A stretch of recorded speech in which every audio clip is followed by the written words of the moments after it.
So we're going to be looking at how we can stretch ourselves, our blended learning delivery from good to great, how we can elevate what we do in this online, offline, blended type approach. What does this mean going forwards? What does the word hybrid mean when it comes to learning, and how we can really make sure we're delivering a great online, offline, blended hybrid, there's another word for us, apprenticeship learning experience for our apprentices. And what we're really looking today is to get some insights from you guys, as well as some of the insights that Brad and I are going to share today as well. So altogether, we're going to look at learning how we train across multiple channels to maximize that opportunity that we've got going forwards. We've all had a crazy 18 months, so let's look at those learns that we've brought forward with us. So just to introduce myself, my name's Erica Farmer. I'm an apprenticeship expert. I run a digital learning consultancy called Welcome to Learning Limited. What Welcome to does is it runs to work with apprenticeship providers like yourselves, corporate learning and development departments, to save you time and money and effort when it comes to digitizing your learning. I've got 20 years corporate learning and development experience with some of the UK's largest brands such as British Gas, Specsavers, LV, Virgin, and I did chair the customer service trailblazer during my time at British Gas. I live in the West Country in Devon. Already pointed, we've got quite a lot of Devonians, West Country folk on the call today, which is great, with my two little pugs, Pepper and Daisy, and I'm now going to hand you over to Brad for his introduction as well. Hi everyone, I'm Brad Tomlin, Customer Success Director at Bud Systems. I've been in the training sector just over a decade myself, and I've delivered both in independent training providers and been involved with FE colleges. My role really at Bud Systems, which is a platform, an EdTech platform that's specialised in training delivery, is to help make sure all of our customers maximise the benefits of using a platform that can help with things like remote delivery, digital delivery, blended learning, to basically increase more engagement with learners and drive better outcomes as well. Brilliant. Thank you, Brad. Okay, really pleased to be here. Guys, if you are asking some questions in the Q&A, that's great, but I'm going to ask you to move over to the chat if that's okay, just so we can really get some great interaction going. So I'm really interested in your thoughts in the session today, so do share them in the chat. We're going to be running some interactive exercises for you as well. So my challenge to you, don't just ping back. We've had this crazy 18 months of kind of getting to that good enough space. How do we get onto Zoom? How do we get onto Teams? How do we digitize our learning that we're going to talk about a little bit later? How do we install our or make the most of our e-portfolio system, our learning management system, to make sure that our learners continue to have a fantastic experience? And how can we take what we've learned over the last 12 to 18 months and really start to move to our good enough space? So my challenge to you today is it's time to move away from good enough and move towards great. And that's what we're going to be talking about today. What does that mean? So I'm interested in your thoughts, guys, in the chat. What does good enough mean to you? What have you done over the last 12 to 18 months that's got you to good enough when it comes to blended learning? Just give me your thoughts in the chat. It'd be great to see your interventions, your change, what you guys have been up to over the last couple of months, because we need to think about things differently. We need to have a different mindset, because we've been through a real volatile time recently. That kind of, probably heard the term VUCA before.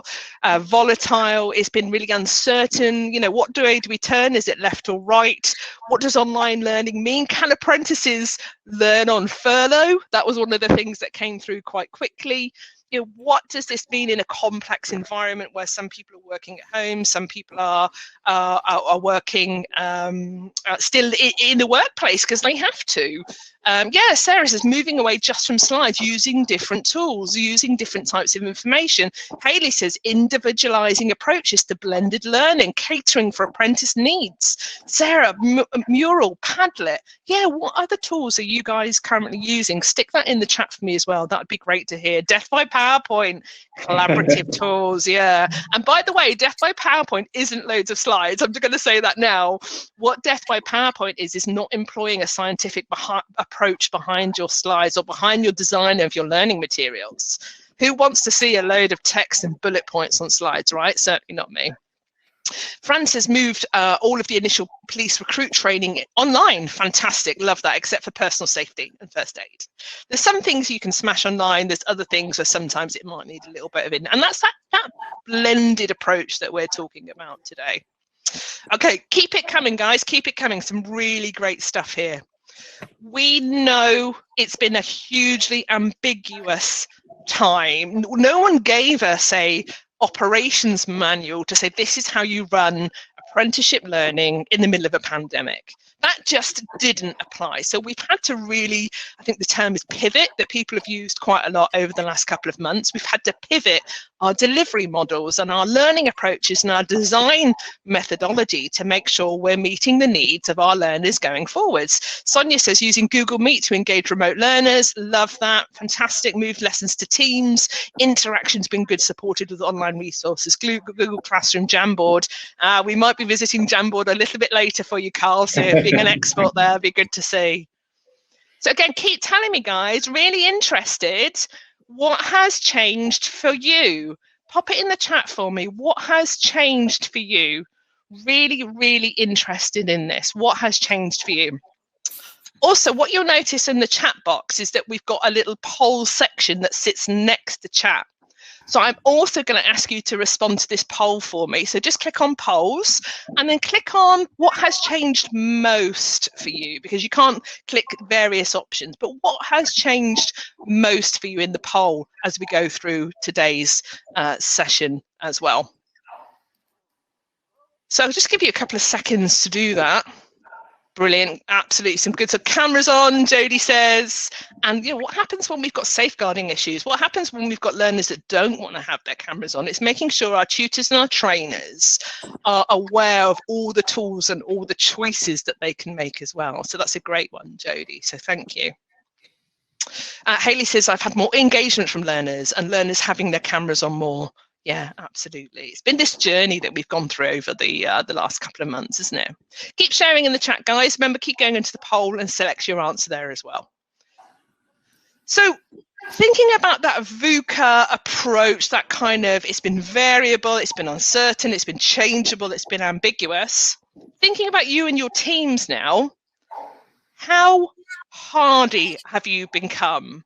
How resilient have you become? And again, I'm interested in you to share your strategies in the chat, because we've all had to, you hear the term resilient quite a lot. We've had to become more resilient. We've had to think differently. We've had to engage in different ways. And it's not just a case of putting everything on e-learning, putting everything on Zoom, putting everything on Teams.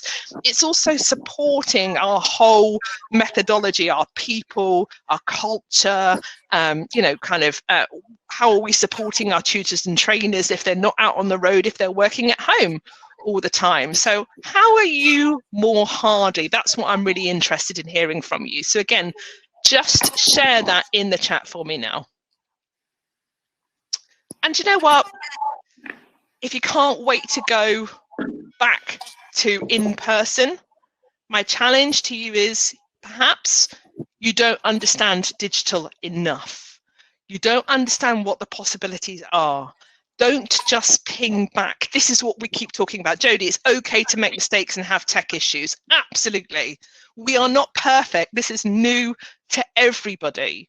And we can put all of the governance in them, and that's really important stuff as well. But that's why it's so important to have and invest in good ed tech and good learning tech, and also the methodology to use that tech as well. Fran says costs, logistics, less of a problem in a large force like Devon and Cornwall. Brilliant, great to hear that. Yeah, brilliant. So I'm asking you to do something great after the session today. I'm asking you to take one thing away that's going to shift in your organization. I'm going to ask you to make a shift towards great online learning and not just good enough online learning. That's what I'm asking you today. So let's rephrase our VUCA, our challenges, our ambiguity. Let's have some more vision. What does great ed tech and learning tech look like in your organization? How do your people understand on how to use it? Do they understand the BEF methodology, the pedagogy, the learning? How does that land with your learners in regards to the impact that they're having? Have you trained your teams to deliver and design great online learning, to use the platforms they're working with, to really get the most out of that for your ongoing delivery? And have you thought in an agile way in regards to what that means? Because again, this is what Ofsted will be interested with either a new monitoring visit or a full visit. This is where some of the focus is going to be. And believe me and you, I work with plenty of providers and they've been through kind of really understanding what that means and how to articulate that. Lester says we've dramatically cut our carbon emissions. Love that, Lester, to keep telling the staff about it to motivate it. Yeah, we'll talk about Gen Z a little bit in a minute because that's really important generally to that generation as well. So I love that as well. But we know learning tech is moving quickly. You know, we're already behind the curve in terms of technical skills. We're about 5 years behind in regards to the workforce. You know, we're already talking about virtual reality, augmented reality, artificial intelligence, and we know that blended is where it's at. So Brad, over to you. What's kind of your thoughts in regards to learning tech and where we are at the moment? I mean, just picking up on what you said there, Erica, it's massive. And looking at the comments that came flooding in there, look at the breadth and depth of platforms people are using, whether it's Teams and Zoom, which is probably a two-way race a while back. You're seeing lots there around Google, there's Nearpods, there's Peer Deck, there's huge amounts of technology out there to support everyone delivering more remotely, more digitally. And for me, just picking up on things you said there, Erica, around AI, ML, augmented reality, virtual reality, some of those things seemed a bit scary not too long ago. I remember looking into virtual reality and augmented reality and seeing just a big barrier. You know, you had this huge expensive headset that you had to put on to engage with it. And I was blown away a few weeks ago when I attended a session with a supplier of augmented reality. And they said, Brad, get your phone, scan this QR code. And I scanned this QR code and it was something specific around electrical components, but I've seen it also in fire services, I've seen it in medical scenarios as well, where I scanned it with my phone, no headset, nothing like that. And actually in front of me on the desk, what appeared to be on the desk at least anyway through my phone, was all of the components for me to analyze, look, feel, and complete these basic learning and competence tasks before the theory was, before you went and did it in a real scenario where there was some risk that was associated. So that's just, I guess, one of many, many examples that I've seen recently in those four areas. I think you've probably had some experience of that with your time at British Gas, right? Yeah, absolutely. You're spot on, absolutely. So I was at British Gas probably about 4 or 5 years ago, and at that point we were working with virtual reality and augmented reality learning companies to allow our engineering apprentices to hypothetically go into a client's home and blow up a boiler without actually going into a client's home and boil, because we didn't want that, you know, for obvious reasons. But again, this stuff is so important from an experiential perspective, particularly, you know, if we're ever in the space where, you know, we can't go back into that in-person position again, that hardiness that we talked about earlier, that resilience and having that technology ready to deploy, and not just to kind of keep us going, but actually, I know you like to talk about digital transformation quite a lot.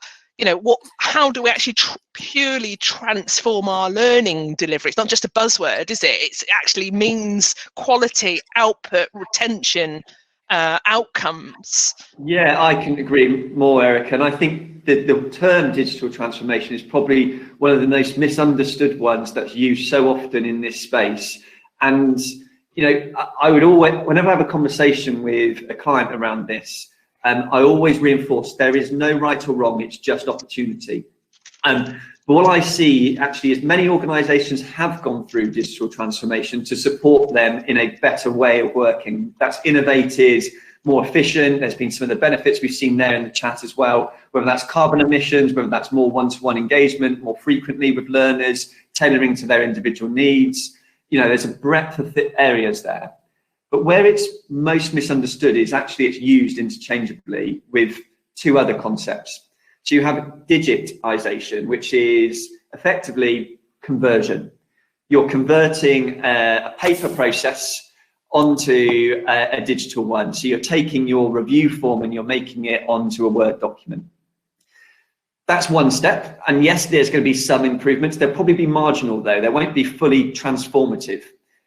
The digitalization builds upon that conversion, and actually you get process improvements. And there was one of the attendees here in the chat that had mentioned they're using Sway, Flow, all of those great things that Microsoft are pushing at the minute, which actually is improving the process. So what was maybe just a form, it now has several actions off the back of it. So, somebody gets notified by email, it's complete. The data goes into immediate reports. It's given some process benefits.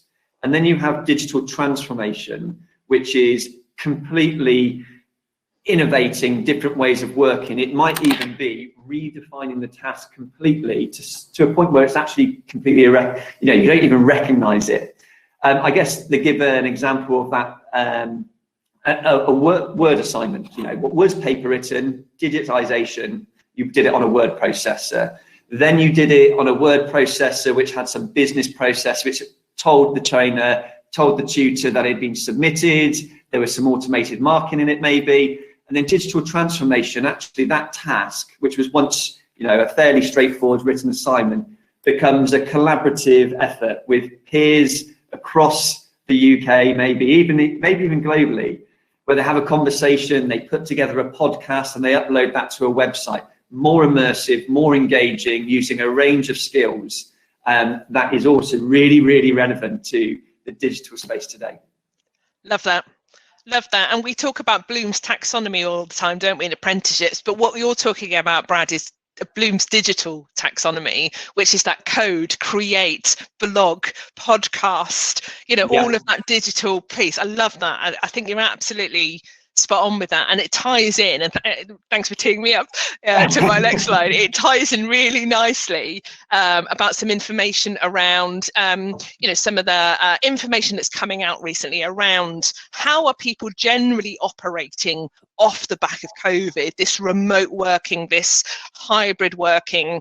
How many times have you phoned a call center or a business in the last couple of months or the last year and they've said, oh, sorry, normally it would be 7 days, but because of COVID, it's now 21 days or something like that.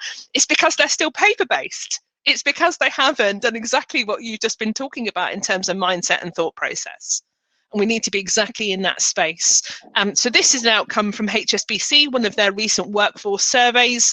85% of the workforce are demanding a new flexible work schedule. People want to be really clear on where they work and when they work and how they choose to work. And this is tying in with our diversity conversations that we're having at the moment and our opening up our talent pool conversations to a more global talent point rather than, and someone sitting in the West Country like me in Exeter, I've been very lucky to have some big roles that have allowed me to stay in the West Country. But there's a lot of roles that I have had conversations about, director, head of L&D roles, when I had to have been based in London, for example. So, what does that mean in terms of our overall mindset when it comes to the workforce and learning? Again, any challenges or thoughts or reflection, guys, that you've got on any of this that we're talking about today, please do stick it into the chat. And don't forget, we've got a poll that's running throughout the session, which will provide you the results too as well.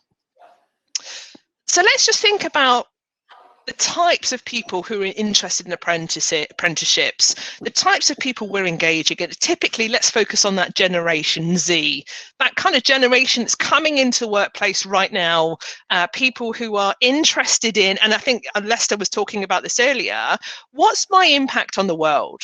What's my carbon footprint?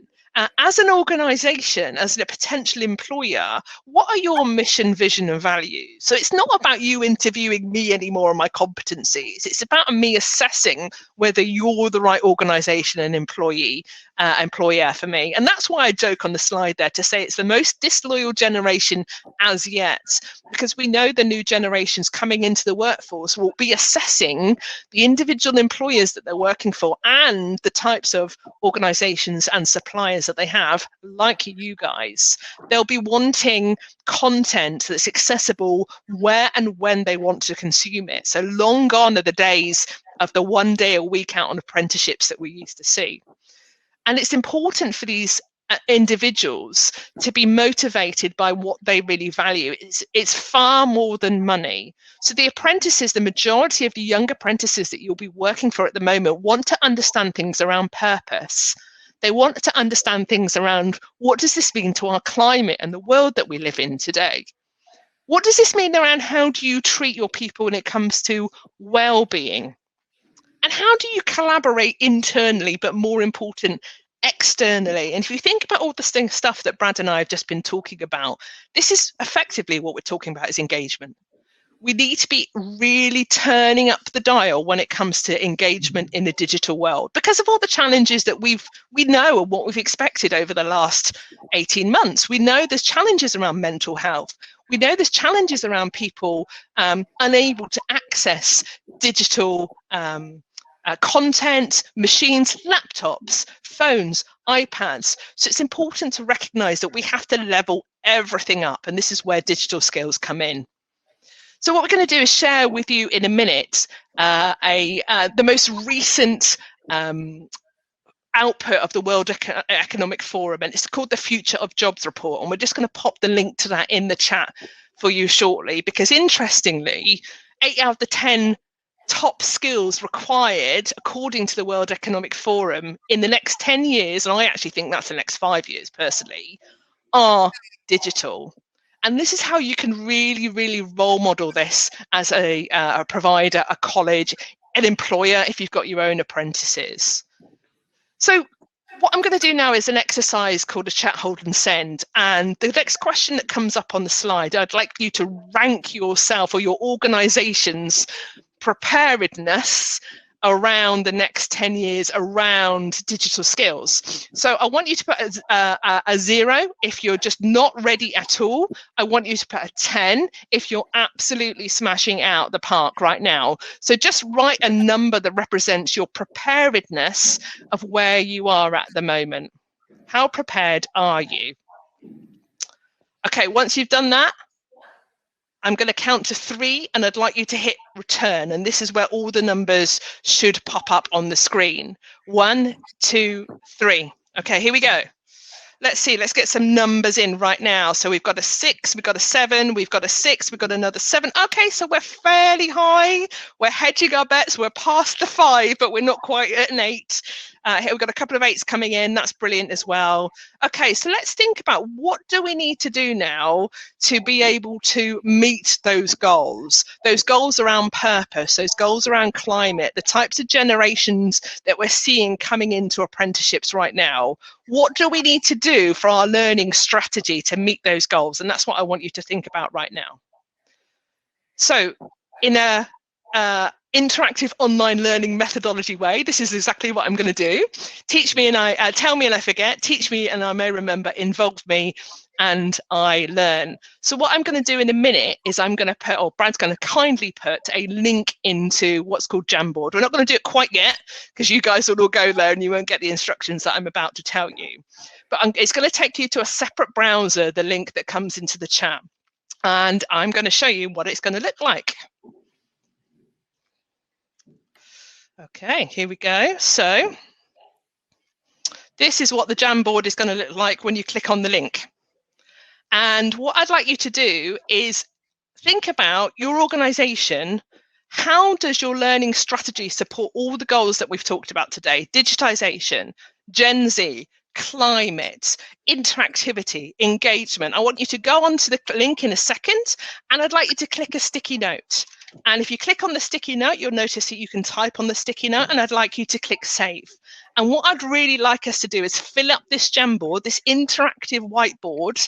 I'd like us to fill up with all of the things that you're doing to meet those goals at the moment. So let's go for that now. So Brad, if you wouldn't mind just popping the link into the chat for me. Of course. 3, 2, 1. There we go.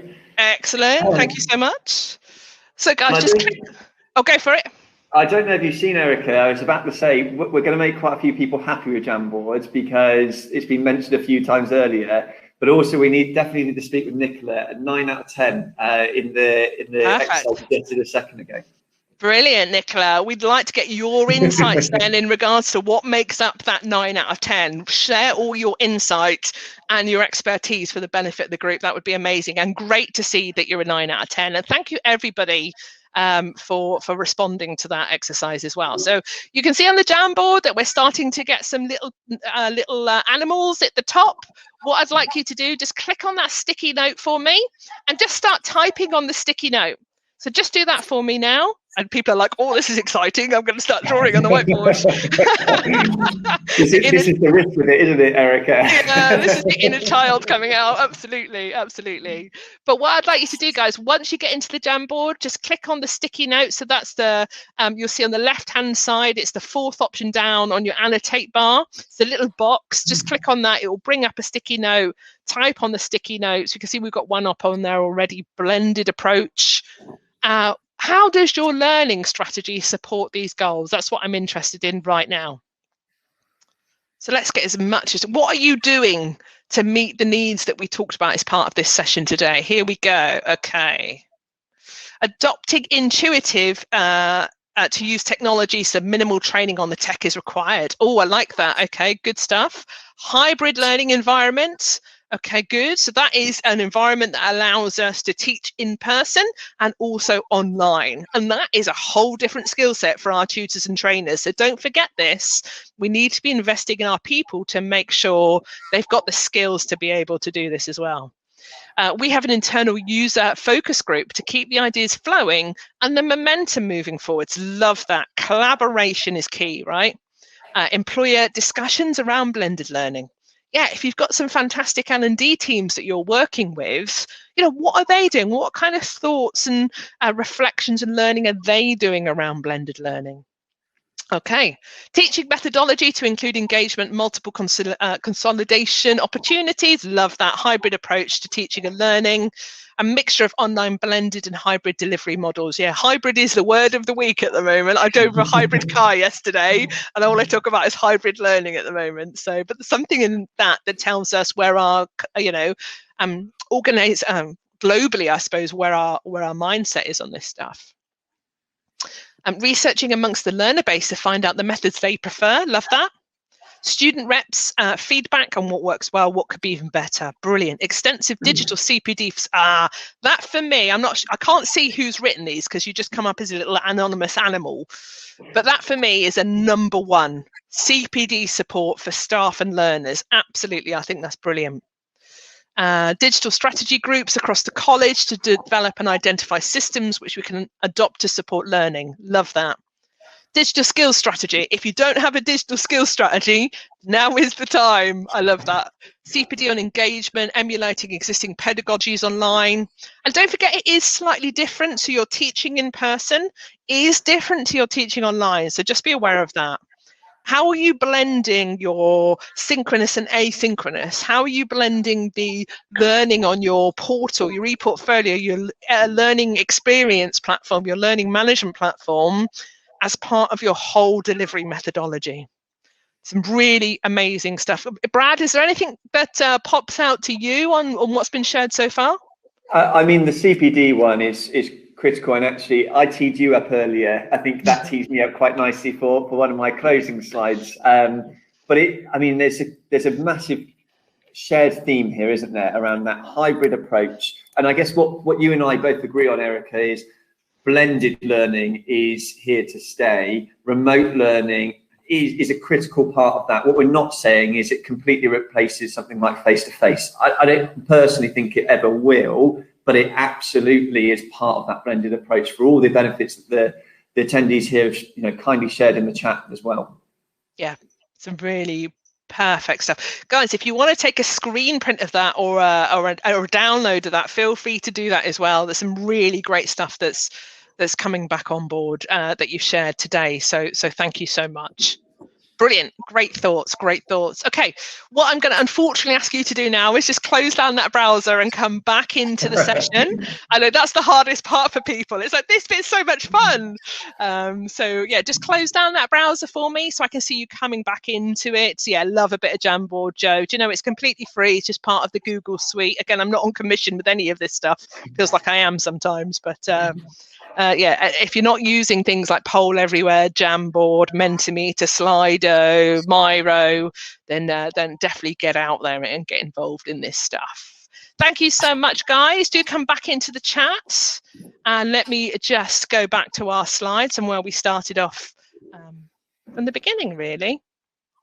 So we're seeing a lot more flipped classroom, a lot more platforms and tech, which is what we've kind of really been talking about today. Let's step away from that chalk and talk, that lecture style, that tell style. That's long gone. It's not engaging. It's not interesting. Not to say that there isn't a place for in-person, because there absolutely is. Graphics and pictures. Let's start benchmarking. Oh, there's just a little bit of background noise. Let's start. Oh, it might be you, Brad. Do you mind just popping yourself on mute for a second? I've just got a bit of background noise. Perfect, thank you.